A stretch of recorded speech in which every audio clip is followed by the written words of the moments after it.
Rory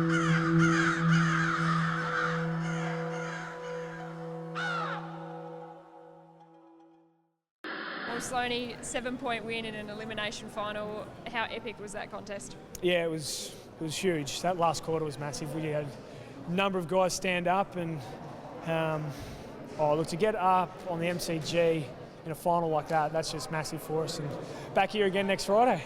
We coughed up the first 3 goals, but it felt like tonight, every time they came at us, we always had an answer. It's just the resilience of this group. Yeah, it was, and that was great. It was always going to be momentum in games, and just our ability to kick a couple and kick away late was absolutely clutch, and that goal of Charlie's was huge. And then for us to be so calm for the next minute and a half, I think that was a sign of good things to come. It was a really solid team performance, but Eddie early kicked 3 in the first quarter, I think it was, and Tex late really stood up. A couple of really big performances there by some key players. Yeah, they were huge, and our backline really stood up. The ball came down in there a bit too often. They can probably blame us midfielders for that, but so they stood up really well. And as you mentioned, Tex's last quarter was absolutely huge, and Eddie started, he got us going as well. What were you thinking when Charlie was lining up with that shot late? I was just like, please kick, because my legs were cooked, and once he slotted it, that was awesome. And then we set up really well after that, and were able to just shut it down from there.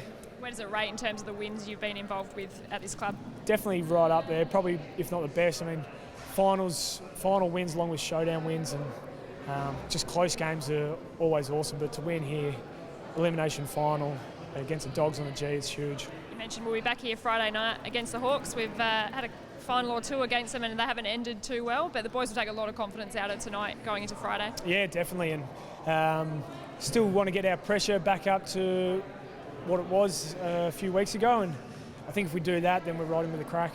How much improvement do you think can come from the performance tonight? Yeah, a fair bit still. I think, again, we've probably got done in clearances, and our tackling pressure and our press out of stoppages probably wasn't up to scratch or where we wanted to be. So, look, if we can really get on top in that area, I think we'll be all right. I think 10 guys tonight playing their first finals, and just about everyone stood up. Riley Knight kicked a couple, and you mentioned the defence, Luke Brown and Kyle Hardigan, just amazing effort by those guys. Yeah, it's huge for them, and that's the best thing. Those guys get a heap of confidence out of playing their first final, and to play in that sort of atmosphere. The crowd was absolutely crazy, and to play in that sort of moment where it come down to the last couple of minutes it's just massive for us. Well done, Sloane. Thanks, guys.